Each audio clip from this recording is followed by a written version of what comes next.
Thank you, baby. It's fair to say that's the first time I've ever been introduced and got to say thank you, baby. So that's kind of a cool thing. Although it's hard not to acknowledge that when you're sitting there and your daughter's introducing you, you can't help but feel really old. Never thought I'd get to that point, but in all seriousness, baby, thank you. I'm so proud of you. My little minion, I think I'm going to pick that up now. Minions. I mean my daughter.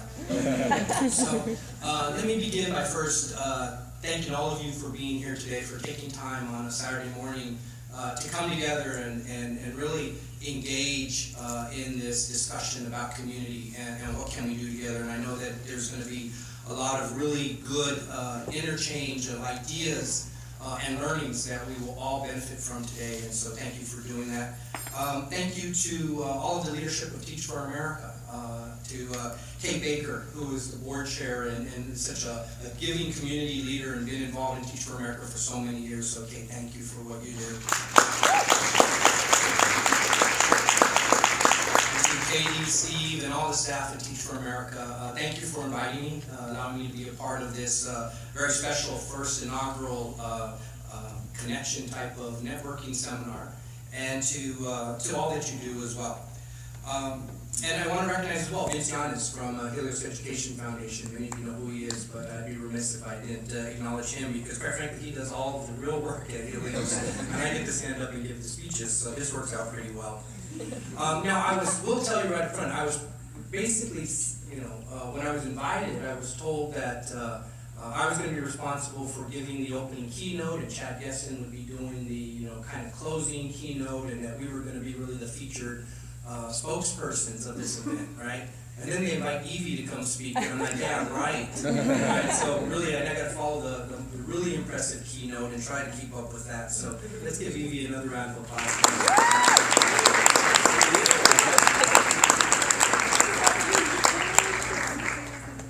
So 53 years ago, it was around the time I was born, but that's not really what matters. 53 years ago, August 28th, 1963, Martin Luther King Jr. stood on the steps of the Lincoln Memorial and delivered what many would consider his most famous speech, and maybe one of the most famous speeches that was ever delivered around the world. It was his I Have a Dream speech. And in that speech, I'm sure many of you know, and many of you are familiar with it. Some of you had to maybe study it in school and memorize it or even recite it yourself. But we all tend to remember the part about his vision for the country, his vision for this future state where all children would be equal, or his children would very personally be judged by the content of who they were and not by the color of their skin. And obviously it was a very powerful speech and a very memorable speech. But what many don't fully realize and appreciate about that speech is that earlier in his remarks, Dr. King also spoke very passionately about this country in the terms of acknowledging some of the most sacred viewpoints and documents that this country provides. The Declaration of Independence, the U.S. Constitution, and the Emancipation Proclamation. And Dr. King referred to these documents as a promissory note of the country to all its people. This promissory note that he called America's promise to its people was one that each and every one of us in this country are equal under the law. And each and every one of us have this inalienable right to life, liberty, and the pursuit of happiness.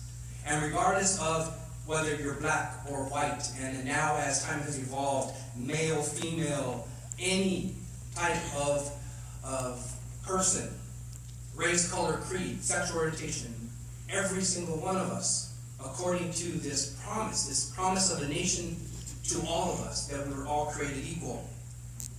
And he talked about how important that was. And he made it a call to action to the 250,000 civil rights activists who were there with him, to all of the national and world leaders who heard this speech. He kept referring to this promise of a nation to its people of equality. So as we sit here today, as we come together today, we have to acknowledge that this very unique promise of a nation remains unfulfilled. And we have to acknowledge that it will only change, much like what Martin Luther King asked all of us and everybody then, is it's up to us to make sure that America fulfills this promise. And when you think about what this promise means, or how do you get at delivering this promise, I think from my perspective, and I would suspect from many of yours as well, this promise is rooted in the transformational power of education. Because what we know is there's no one variable in a person's life more important in helping an individual move from a place of maybe low income to self-sufficiency than that power of education. And in many respects, when you think about our challenges and what we're trying to do as a country and how we're trying to seek this vision that Dr. King talked about, we realize more and more that so many of us, so many of our children today aren't getting access to that powerful that quality education that we all need. So I think that's why we come together today. I think we should understand that context and we should recognize that that's why we're here. We come together in partnership with Teach for America, this so powerful movement that's been around now for 25 plus years, but it's been a growing and evolving movement itself. One that has attracted so many of us because of what it stands for and what it means, and how rooted it is in delivering on that America's promise as well. And Teach for America, as we know, has really made a promise as well. Because I would suggest to you that the promise of Teach for America, much like this concept of the Declaration of Independence and the U.S. Constitution, the Emancipation Proclamation, this promissory note to the people, is also a promise that Teach for America makes when it says one day all children in this nation will have an opportunity to attain an excellent education. That is a promise of this organization. And I'm sure each and every one of you have a story of how and why you became part of Teach for America. And it's important to hold on to that as well, because that's also part of what it takes to fulfill this promise. I remember a year ago as Adriana was filling out her application, something that, quite frankly, I wasn't aware that she was really interested in going to be doing. So I said to her, baby, why are you doing this? I was curious more than anything. And she looked at me and she rolled her eyes and she said in an attitude that only a daughter can get away with, she's like, oh, really, like, right, Dad? And I didn't know what she meant. And she goes, give me a break.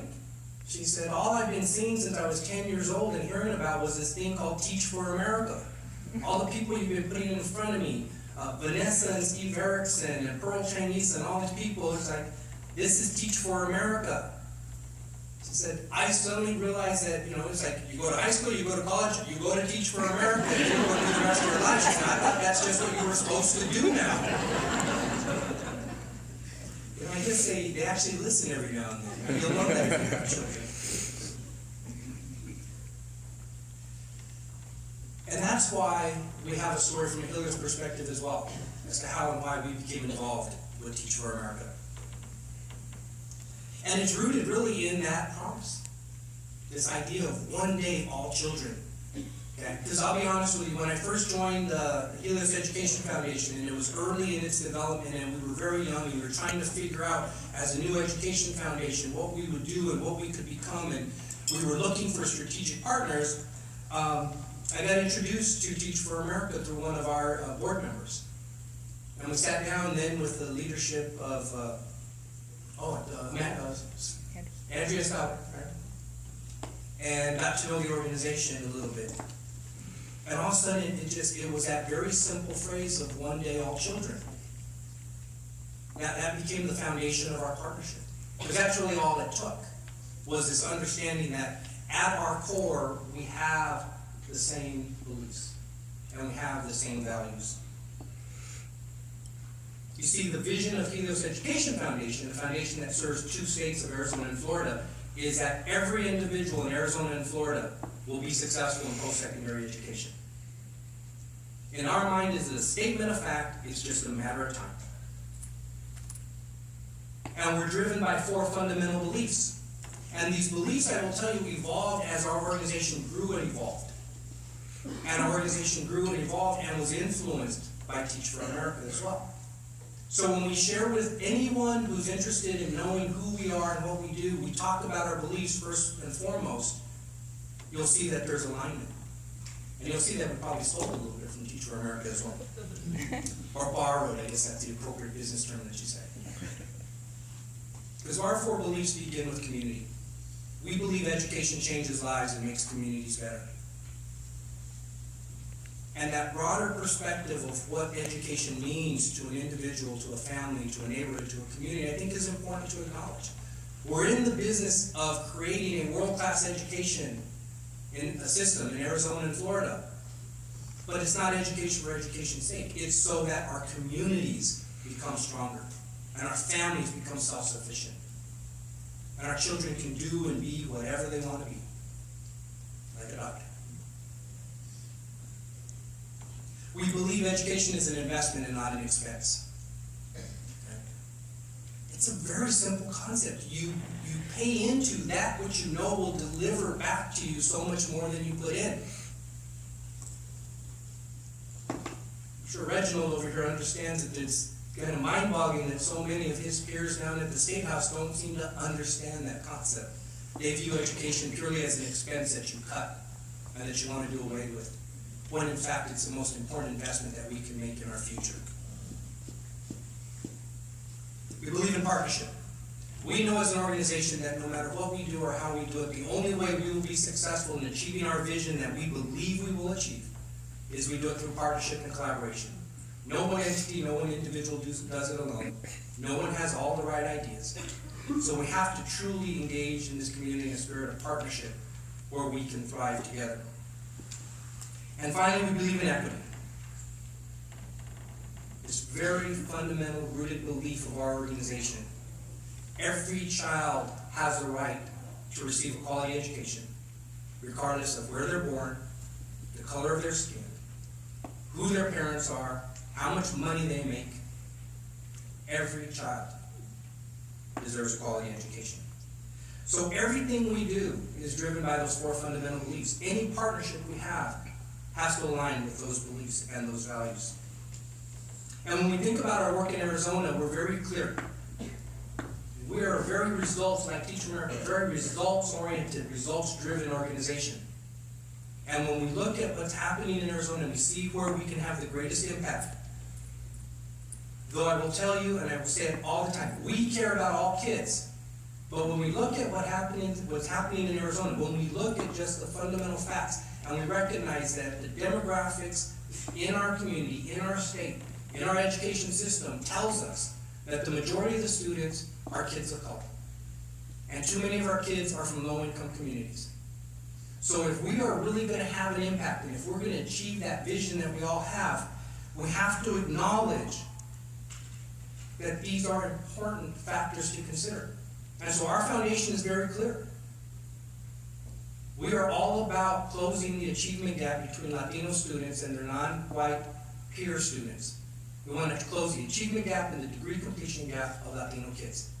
And as I tell people, not because we like brown kids more than other kids, and not because I happen to be Mexican-American from Arizona, but because we know this is where the greatest opportunity for our state resides.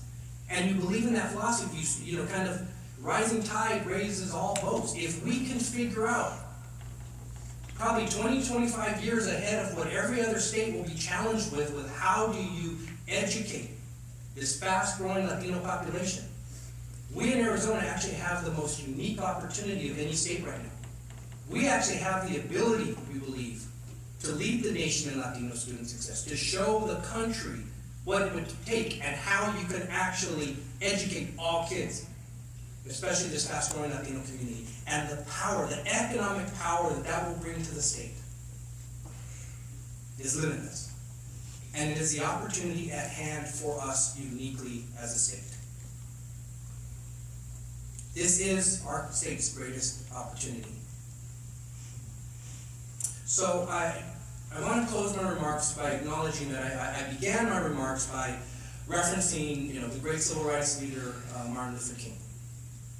And so I want to close with another iconic civil rights leader and the story about Maya Angelou, the African-American author and poet. If you're not familiar with her poetry and her works, I would encourage you to learn more. She's an amazing lady. And I had an opportunity, and this is a little more personal, because clearly I wasn't at the march in 1963. But I had an opportunity in April of 1993, so 30 years after Martin Luther King's speech. And I was sitting in a hotel room, in a conference room, a big conference room in Orlando, Florida. And at the time I was working for the IBM Corporation, and we were part of a national recognition event. You know, they would gather like hundreds of us who made a lot of money for the company, basically, and they would say thank you by sending us on a boondoggle to Orlando to go play a lot of golf and maybe drink a little too much. I guess I can say that, right? Yeah. But they had to do a little bit of business. So they gathered us together, and we didn't know what it was. Frankly, most of us really didn't care. We were there waiting for the golf outing. And Maya Angelou came on the stage. And she has a presence, no doubt. And the room got really quiet. And she stepped to the microphone in a way that only she can say, so I won't try to do that. But I will share with you what she said to us then, because I think it really resonates still with us today. So she came on the stage and she looked at all of us. You know, you can imagine what this looked like. A very distinguished African-American woman talking to a majority white male corporate entity. And she said, I don't know any one of you personally, but I know something about each and every one of you. She says, what I know about you is that you're successful in what you do. And I know that because that's why you're here in this room today. But what I also know about you, she said, and I think this is really where it resonates with us today. She said, each and every one of you are here in this room today and successful because somebody maybe you know, maybe somebody you don't know, but somebody other than you made sacrifices and paid the dues so that you could have the opportunity to succeed and be here. Maybe it was your parents, maybe it was your grandparents, maybe it was a teacher, but somebody paid the dues so you could be here and be successful. So as we think about the work that's ahead of us, and we think about what we do within Teach for America and we do it together, I think it's important to also personalize it and think about, she's so right. So many people did come before us. And so today, in everything we do, as Maya Angelou pointed out to all of us, and she had an impact on us, I will tell you that. Today, we all stand on the shoulders of those who came before us. And the opportunities we have, which I know have said, I could say the same thing to all of you. You are all successful already, and that's why you're here. Those of you who are in the Corps, I can assure you that we know what that means. I watched her go through the process. It's not easy. You are selected to be part of this, and you competed to be part of this. You are successful, but you are successful because somebody came before you. Somebody gave you that opportunity. So we today, as we stand on the shoulders that came before us, and we then provide the lift to those now that will follow us, especially our students, we have to hearken back to what Dr. King told us so long ago. We have to seize the moment, and the time is now. Because if you go back and listen to his speech, the one thing that he said over and over and over was, now is the time. Now is the time. We cannot wait to make this change any longer. And in fact, I think it's fair to say, now more than ever, we need to remind our country, our nation, that it made a promise to all of us long ago. And it's a promise that if you watched any of the election and campaigning stuff, all you got to do is look at the news today. I think it's fair to say, I'm not quite sure our nation and our leaders are focused and understand that there's a promise that they made. That we have to hold this country and our leaders accountable to fulfilling this promise. When we do that together, we do it united, we can in fact create that one day for all of us. We can fulfill America's promise, and now is the time. Thank you.